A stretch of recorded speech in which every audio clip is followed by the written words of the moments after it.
जय माता दी मित्रों, आपके और आपके परिवार पर माता रानी की कृपा सदैव बनी रहे। आज मैं आपको देवी षष्ठी की कथा सुनाने जा रही हूँ। चलिए शुरू करते हैं। प्राचीन समय में प्रियव्रत नाम के एक बहुत प्रसिद्ध राजा हुए। इनके पिता का नाम स्वयंभू मनु था। प्रियव्रत योगी राज थे और इस कारण विवाह भी नहीं करना चाहते थे। तपस्या में इनकी विशेष रुचि थी, लेकिन ब्रह्मा जी की आज्ञा तथा सत्य प्रतन के प्रभाव से उन्होंने विवाह कर लिया। विवाह के काफी वर्ष बीत जाने पर भी उन्हें कोई संतान नहीं हुई। तब कश्यप जी ने उनसे पुत्रेष्टि यज्ञ करवाया। राजा की भार्या का नाम मालिनी था। मुनि ने उन्हें खीर प्रदान की और खीर खाने के बाद रानी मालिनी गर्भवती हो गई। कुछ समय बाद रानी ने स्वर्ण के समान प्रभाव वाले एक कुमार को जन्म दिया, लेकिन सभी अंगों से पूर्ण होने पर भी वह बालक मरा हुआ पैदा हुआ था। पुत्र के शोक में माता को मूर्छा आ गई। राजा प्रियव्रत उस मृत बालक को लेकर शमशान में गए और उस एकांत भूमि में पुत्र को छाती से चिपकाकर आंखों से आंसुओं की धारा बहाने लगे। तभी वहां एक दिव्य विमान दिखाई पड़ा। शुद्ध स्फटिक मणि के समान चमकने वाला वह विमान अमूल्य रत्नों से बना था। तेज से जगमगाते हुए उस विमान की रेशमी वस्त्रों से अनुपम शोभा बढ़ रही थी। वह अनेक प्रकार के अद्भुत चित्रों व पुष्पों की माला से सजा हुआ था।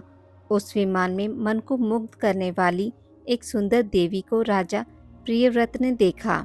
श्वेत चंपा के फूल के समान उनका उज्जवल वर्ण था। देवी के मुख पर प्रसन्नता छाई हुई थी और वे मुस्कुरा रही थी।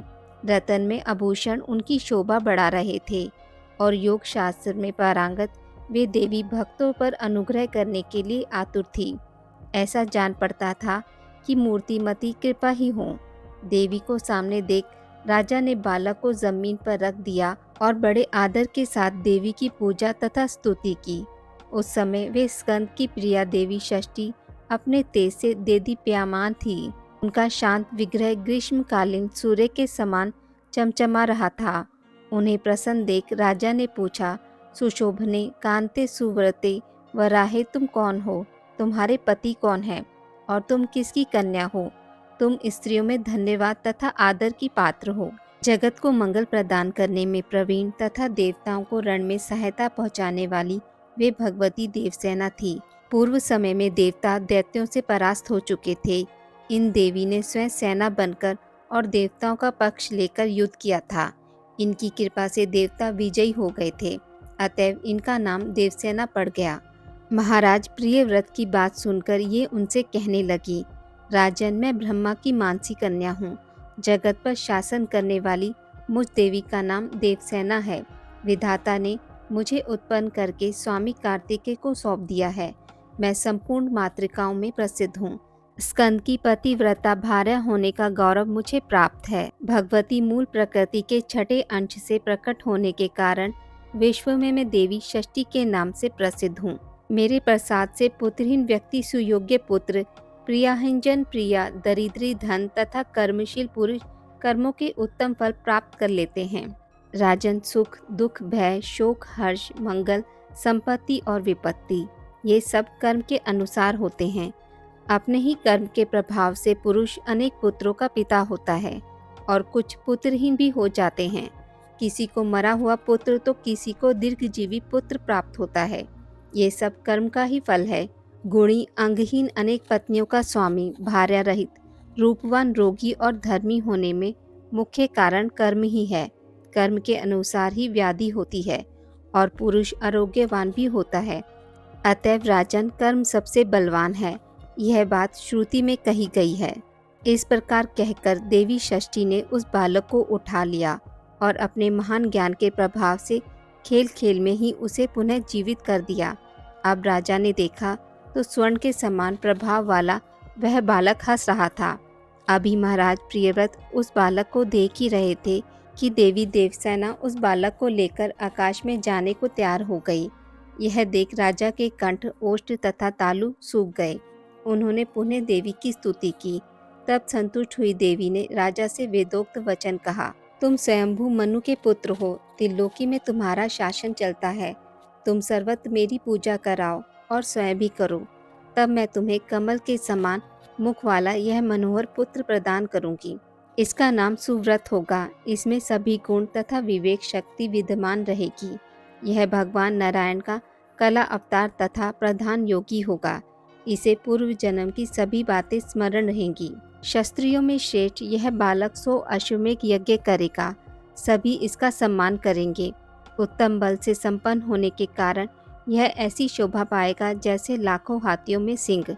यह धनी गुणी शुद्ध विद्वानों का प्रेम भाजन तथा योगियों ज्ञानियों एवं तपस्वियों का सिद्ध रूप होगा। त्रिलोकी में इसकी कीर्ति फैल जाएगी। यह सबको सब संपत्ति प्रदान करेगा।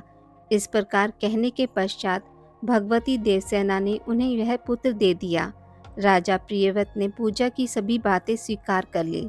इस प्रकार भगवती देवसेना ने उन्हें उत्तम वर देकर स्वर्ग के लिए प्रस्थान किया। राजा भी प्रसन्नचित होकर अपने मंत्रियों के साथ घर लौट आए और पुत्र विषय का सारा वृतांत सभी को कह सुनाया। ऐसे प्रिय वचन सुनकर सभी स्त्री पुरुष परम संतुष्ट हो गए। राजा ने सर्वत्र पुत्र प्राप्ति के उपलक्ष्य में मांगलिक कार्य आरंभ कर दिया। भगवती की पूजा की, ब्राह्मणों को बहुत सा धन दान दिया। तभी से प्रत्येक मास में शुक्ल पक्ष की षष्ठी तिथि के अवसर पर भगवती षष्ठी का महोत्सव यत्न पूर्वक मनाया जाने लगा।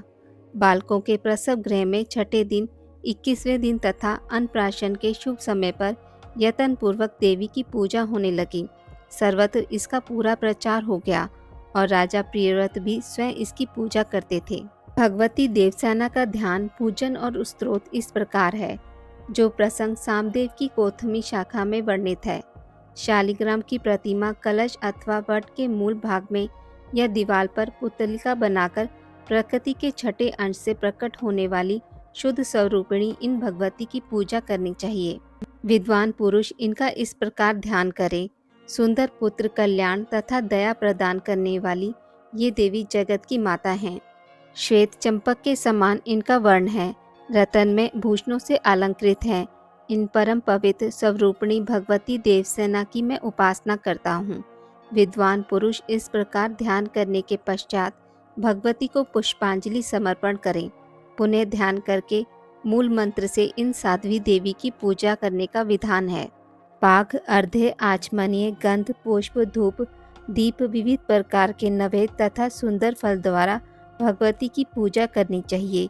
उपचार अर्पण करने के पूर्व ओम ह्रीम षष्ठी देवे स्वाहा इस मंत्र का उच्चारण करना विहित है।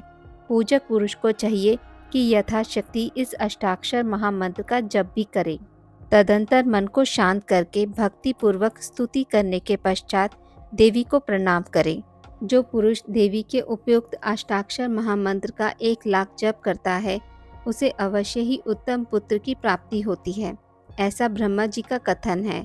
संपूर्ण कामनाओं को प्रदान करने वाला, सबका मनोरथ पूर्ण करने वाला निम्न स्तोत्र वेदों में गोप्य है। षष्ठी देवी स्तोत्र। देवी को नमस्कार है, महादेवी को नमस्कार है, भगवती सिद्धि एवं शांति को नमस्कार है, शुभा देवसेना एवं भगवती षष्ठी को बार बार नमस्कार है। मूल प्रकृति के छठे अंश से प्रकट होने वाली भगवती सिद्धा को नमस्कार है। माया सिद्ध योगिनी सारा शारदा परा देवी नाम से शोभा पाने वाली भगवती षष्ठी को बार बार नमस्कार है। बालकों की अधिष्ठात्री, कल्याण प्रदान करने वाली कल्याण स्वरूपिणी एवं कर्मों के फल प्रदान करने वाली देवी षष्ठी को बार बार नमस्कार है। अपने भक्तों को प्रत्यक्ष दर्शन देने वाली तथा सबके लिए संपूर्ण कार्यों में पूजा प्राप्त करने की अधिकारिणी स्वामी कार्तिकेय की प्राणप्रिया देवी षष्ठी को बार बार नमस्कार है। मनुष्य जिनकी वंदना सदा करते हैं तथा देवताओं की रक्षा में जो सदा तत्पर रहती हैं, उन शुद्ध सत्य स्वरूपा देवी षष्ठी को बार बार नमस्कार है।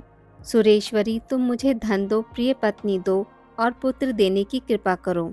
महेश्वरी, तुम मुझे सम्मान दो, विजय दो और मेरे शत्रुओं का संहार कर डालो। धन और यश प्रदान करने वाली भगवती षष्ठी को बार बार नमस्कार है। सुपूजिते, तुम भूमि दो, प्रजा दो, विद्या दो तथा कल्याण एवं जय प्रदान करो। तुम षष्ठी देवी को बार बार नमस्कार है। इस प्रकार स्तुति करने के पश्चात महाराज प्रियव्रत ने षष्ठी देवी के प्रभाव से यशस्वी पुत्र प्राप्त कर लिया। जो पुरुष भगवती षष्ठी के इस स्तोत्र को 1 वर्ष तक श्रवण करता है, वह यदि अपुत्री हो तो दीर्घजीवी सुंदर पुत्र प्राप्त कर लेता है। जो 1 वर्ष तक भक्ति पूर्वक देवी की पूजा करके इनका यह स्तोत्र सुनता है, उसके संपूर्ण पाप विलीन हो जाते हैं। महान वंद्या भी इसके प्रसाद से संतान प्रसव करने की योग्यता प्राप्त कर लेती है। वह भगवती देवसेना की कृपा से गुणी, विद्वान, यशस्वी, दीर्घायु तथा श्रेष्ठ पुत्र की जननी होती है। काकवंध्या तथा मृतवत्सा नारी 1 वर्ष तक इसका श्रवण करने के फलस्वरूप भगवती षष्ठी के प्रभाव से पुत्रवती हो जाती है। यदि बालक को रोग हो जाए तो उसके माता पिता 1 मास तक इस स्तोत्र का श्रवण करें तो षष्ठी देवी की कृपा से उस बालक की व्याधि शांत हो जाती है। जय मां षष्ठी देवी। आज की इस वीडियो में बस इतना ही। मित्रों, अगर आपको मेरी वीडियोस पसंद आती हैं तो इसे लाइक और शेयर ज़रूर करें और पूजा पाठ से जुड़ी जानकारी के लिए मेरे चैनल को सब्सक्राइब करना ना भूलें। धन्यवाद।